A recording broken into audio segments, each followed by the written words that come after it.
Why did my eyes look so weird? Is this how I look?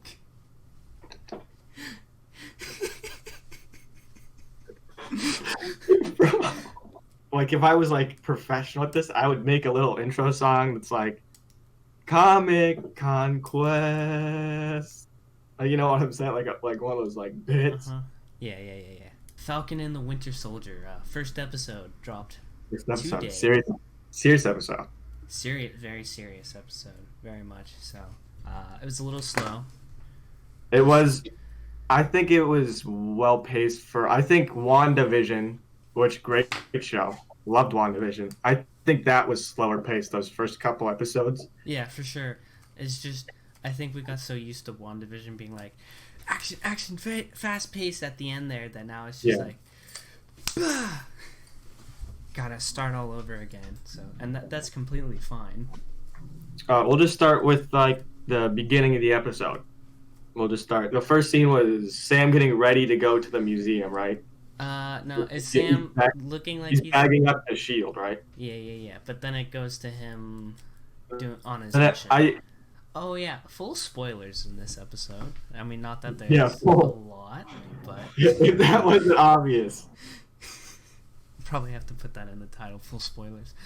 But yeah, the action scenes at the very beginning with Falcon going up against Batroc the Leaper. If nobody picked that up, that's Batroc from the Winter Soldier at the beginning of that movie. I didn't pick that up actually. So yeah, I only knew that because I kept hearing that Batroc was in it. But Batroc the Leaper, some French guy who likes to jump around and kick, he was in it right at the beginning there. It was a dope.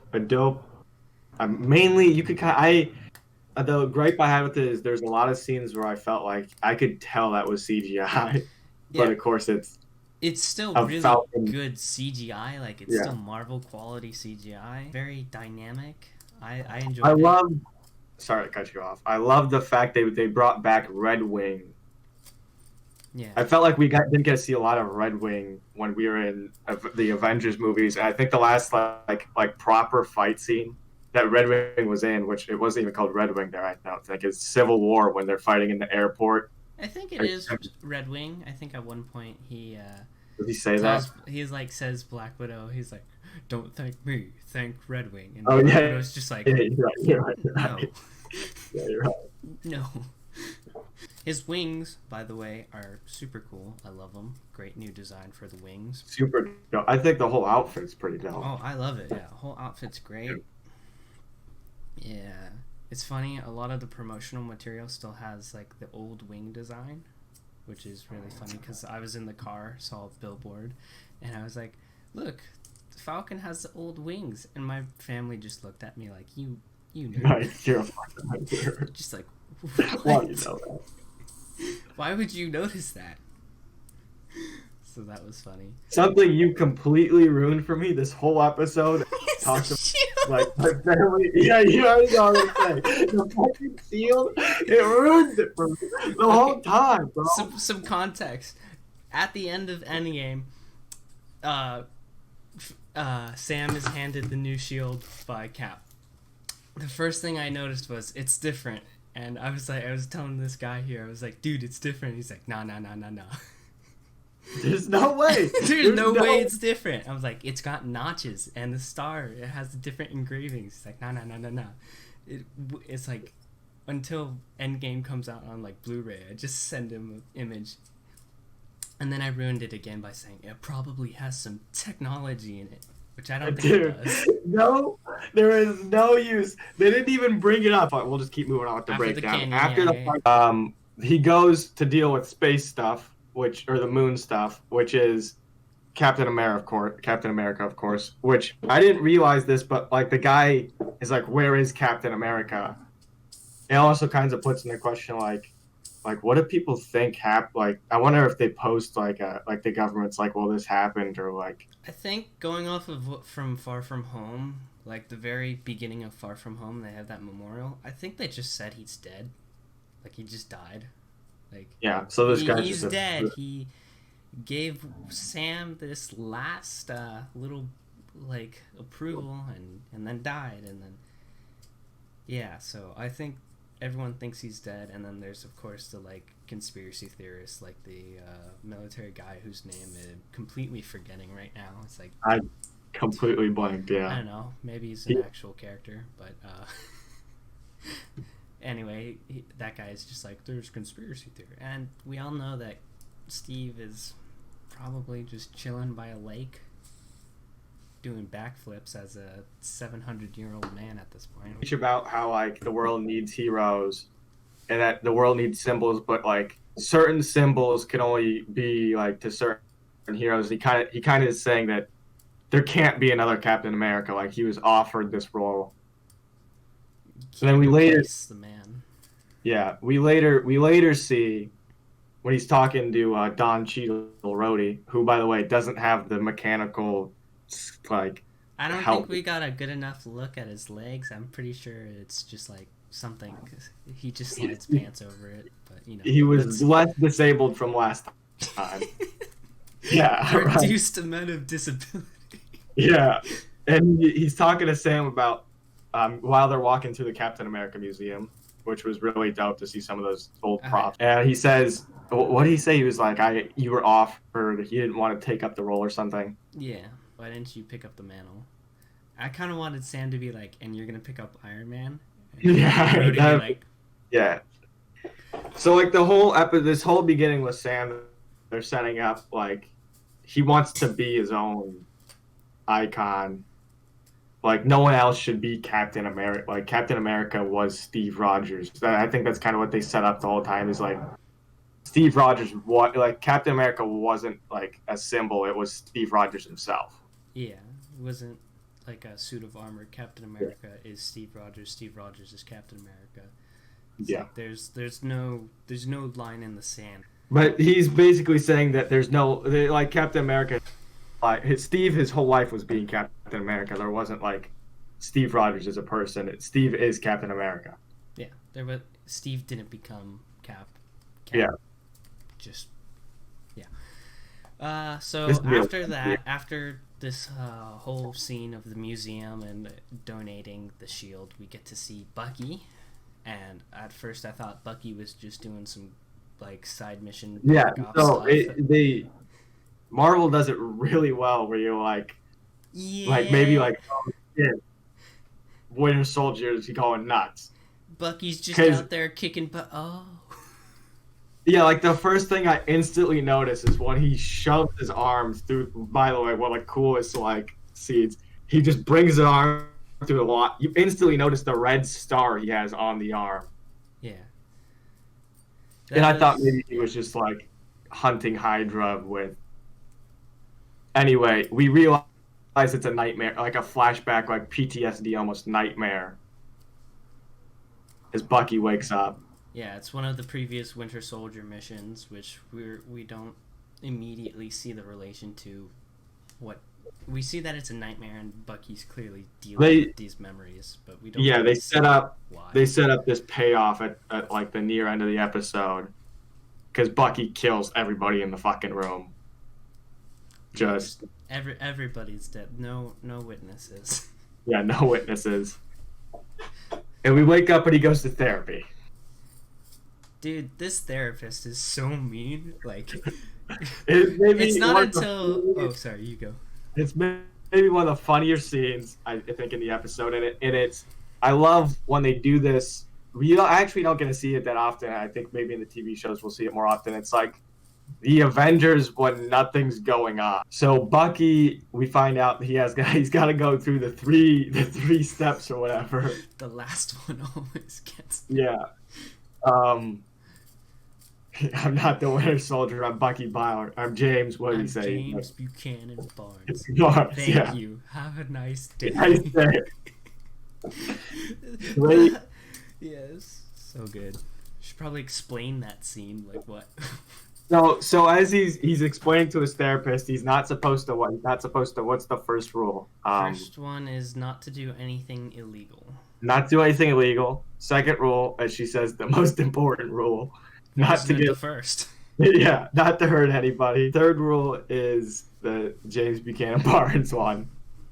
And as they're talking about the rules, he goes through like a scenario. He has a checklist, almost like Green Arrow from the first season of Arrow, of like Hydra members he's like crossing off. And he has this list because it's the people he's aided in getting into either positions of power or people he's hurt, as we later find out. Yeah. So he crosses off names off the list, and I forget who this guy was. I don't know if he's like a relevant character. He just like some random ass dude, I think. Yeah, I think so. Some senator that's just abusing her power or something like that. Yeah, she wants to kill another senator or something. Yeah. And that was a cool scene where he like controls the car and shit. Yeah, that was it's a good scene overall. And then he's explaining back to his therapist. He's like, "I just want peace," and she's just like, "Ha ha ha! No, you don't." And then it takes until he actually explains like, "My life kind of sucks. I've never had like a break from fighting. Could you give me a break?" He doesn't know. He doesn't want to act in this like normal. It's literally what do the Avengers do when there's no fighting? Well, that's gonna, I bet this what I'm saying right now, that stays in the cut, doesn't it? Yeah. Yeah. Just this part though. So we move on, and I think it's him in the alleyway with, I'm gonna butcher the dude's name, the older Asian dude.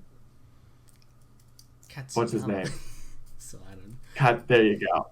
It's probably, or it's like, it's something very I'm pretty sure I just grabbed that from like a class. And it's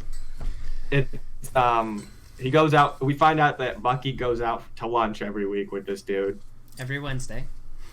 They go eat sushi. It was kind of odd. It seemed like the old man knew that Bucky was actually like from World War II, because he's just like, "Man, I haven't danced That's since what I thought originally. Like, I was like, "You're just very open with this like 106 years old thing." He's making jokes about how old he is, and people are like, "Yeah, whatever, bro. You're 27 or whatever." And we get this. Like Bucky is this dude. He kind of takes the place of this dude's like I guess in this guy's mind, it's like Bucky's like his son or something, or there's some weird connection going on there. Because as we find out, this dude lost his son. Because Bucky, when he just went nuts, killed everybody. Like, it's paid off later in the episode, but in the nightmare scene, we see Bucky kill an Asian like whatever guy. He's just doing work, an accountant or something like that. Yeah, he's like I don't think he was associated with Hydra, but I don't know. Nah, he was just a witness who witnessed something and unfortunately got a bullet to the face. So Bucky kills this bro, this dude's son, this brother, and that's about it. That's like I think they're gonna expand on how he has to deal with this, because he obviously has like a deep connection with this old man. And the father's so upset because he doesn't understand like what happened to his kid. He just know that like his kid never came back. Yeah, the police said it was like wrong place, wrong time, and he's like not satisfied with that answer. And Bucky can very easily give him the answer, but it's something Bucky kind of has to struggle with during the episode, is like the fact, do I tell this dude? After that, what happens after that? Oh, Sam goes to his sister family business. His sister and his nephews. Just chilling with them.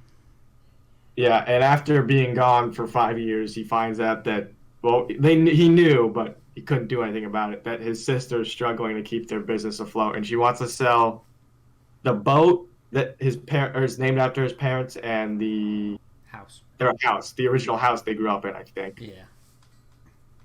So and she struggles. She struggles to get a loan, or whatever's happening. What were you gonna say? It's a loan.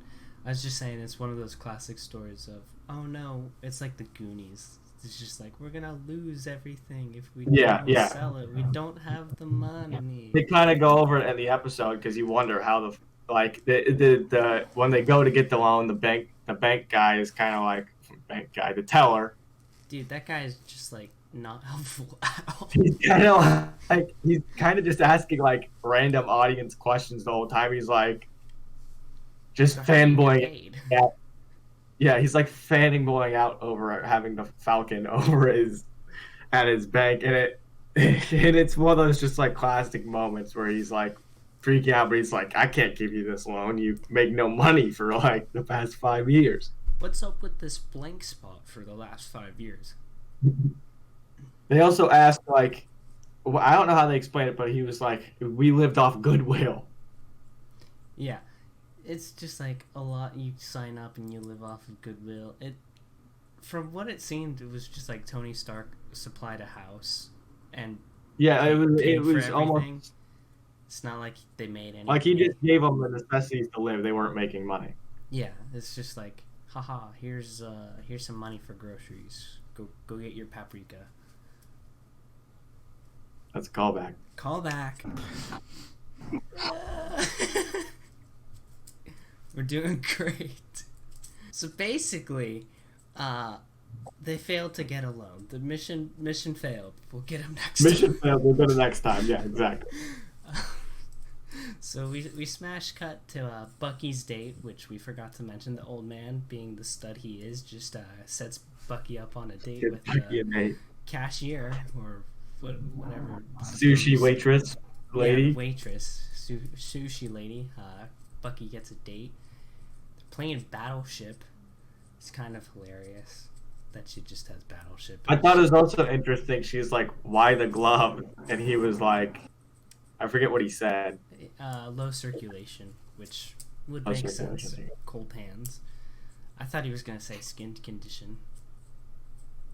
I thought he was just going to be like, robot hand. He's just openly like, I have a robot hand. Oh, he deals with like, he makes jokes about like how old he is and how I think he relates to old man. Yeah, he's like relates old. Way more to the old man. Yeah, he starts to realize he relates more to the old man because the old man is closer in age to him. Yeah. Like they have more in common. They grew up with more similar things. So I mean, that's and then the end, the very end, where the big reveal. Just like everything's gone wrong. We completely skipped over the fucking bad guy. Yeah, we see the flag smashers. That's a very big flag scene. Smashers. We see the flag how did we smashers. It's because they were in it for like very small. Hopefully that doesn't mean that they're very forgettable. Yeah. Like at the end of the episode, after he sees Sam reviews the footage that this guy took of the flag smashers, he gets his sister comes in and is like, check this out on the news. So he finds out that the dude that he made a deal with Shield in the museum completely lied to him and kind of went against everything he said in his speech at the museum. And they got John Walker, a new Captain America. Yeah, John Walker, the U.S. agent. They don't say that yet, but you see them. They don't say it. They call him Captain America, a brand new Captain America. We introduce you to the new Captain America. The shield was only in the museum for 5 hours, and as soon as Sam Wilson left, we took it out. So a new villain. So we've got 2 villains introduced, which is the United States government, although that's some might say that's a villain in real life. That's a joke. Don't attack me. And then we also have the flag smashers. And then we also have Zemo, who wasn't introduced yet. Yeah, Zemo has not shown up yet, and I think I want Zemo to be a mega stud again. Just like, he's got this brilliant plan. He comes out, he's just like, haha, look at my purple mask. I'm the best. Yeah, I wonder how they're going to introduce Zemo. Kind of get fiction shit. Yeah. But I wonder if Zemo's gonna like group up with the flag smashers. I wonder how that's gonna work. I think it's gonna be an interesting. It's a lot to juggle, almost as much as Spider-Man 3, where you got Green Goblin and Sandman and Venom. And we all know how that turned out. Yeah. I saw a theory that says that Zemo actually has the purple mask because it would remind because them of Thanos. of their own that'd be failure. interesting. It's just like, haha, look at it has the lines, which is very similar to Thanos. Do people know about Thanos? Like, I guess people know about Thanos. Like, they just. I think they do. I wonder how. I think they mentioned that in Far From Home. Again, Far From Home, we're going off. Far From Home. Yeah, it describes a lot about. After. It's the only. Right? It's the only movie that takes place. It's the only movie directly after post-split. It's interesting that it seems that Phase 4 is just like, we're gonna see what trauma looks like with all of our heroes in different ways. Yeah, you're dealing. Yeah, actually, yeah. A lot of the media we see now from Marvel, whether it be TV show or movie, which we've only gotten one movie, is a lot of the trauma within our heroes after like a great failure. Yeah. Review. What do you give this first episode? I give, like, on a scale. What's our scale? We'll do 1 to 10 or 1 to decent. Like, what do you give WandaVision? WandaVision gets a solid out of 10. It gets like in either 8.5 or 9, because there were some moments. I was really thinking the exact same thing, 8.5 or 9 for me. Because the story, well written and it's cohesive, unlike some other universes. The MonsterVerse, the MonsterVerse, right? Oh yeah, of course, the Monster Universe.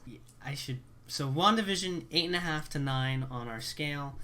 Falcon and the Winter Soldier episode 1, I'd probably give it a 7, because it didn't grab me like WandaVision did, but WandaVision is so interesting for the first time viewing it that it, like, why is it a 70s sitcom?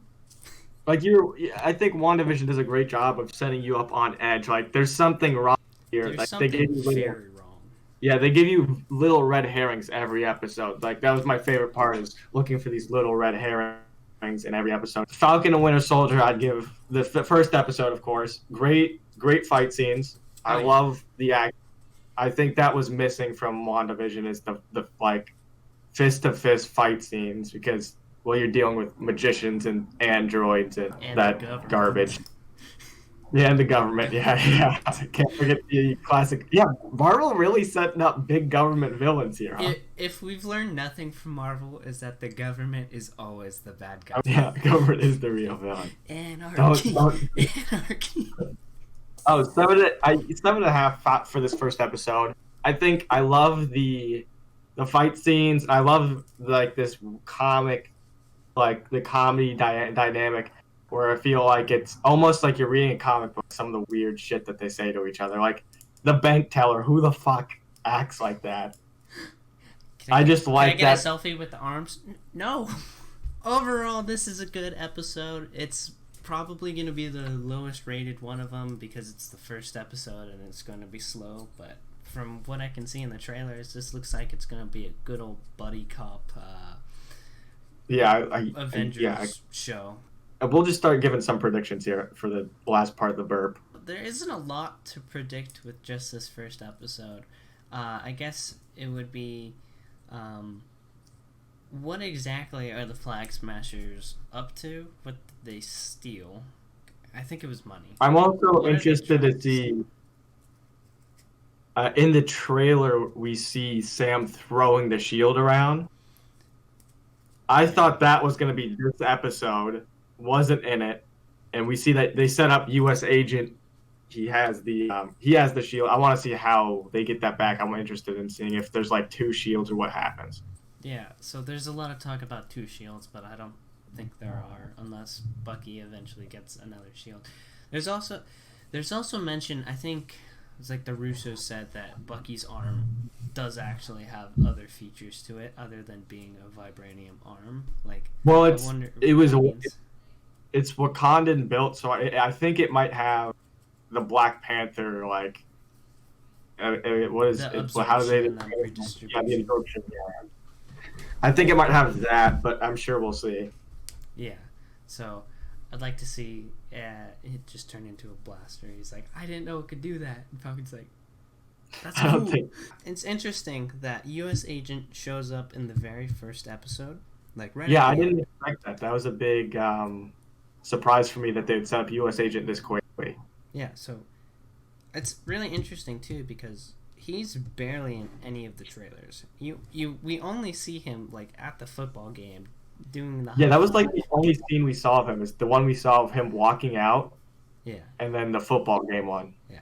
So I'm curious to see what they're doing there with him, since it seems like he's gonna be here from the start. Yeah, government really ruined everything. The government trying to control the Avengers. That's what this is gonna be called. Government, the real villain. The government is the bad guy. Government, the real villain? Question mark! Exclamation point! Falcon and Winter Soldier. Burp. Thank you everybody for watching this very thrown together, unscripted, whatnot. We should probably. Hopefully we get some stuff together. I got equipment coming, and I'm sure we'll figure out a better way of. Should probably take putting these because we didn't remember anybody's name. I feel real bad too. Some of the characters I know are coming back, and I was like, yeah. You know, the military guy that got stomped on. Yeah, so we're gonna get it. We'll be back next week, assuming I am not lazy. Get together. We're definitely gonna shoot one next week. I'm excited to see where they take it. Final outro. That's way. Thank you. Goodbye. Oh, now I'm down here.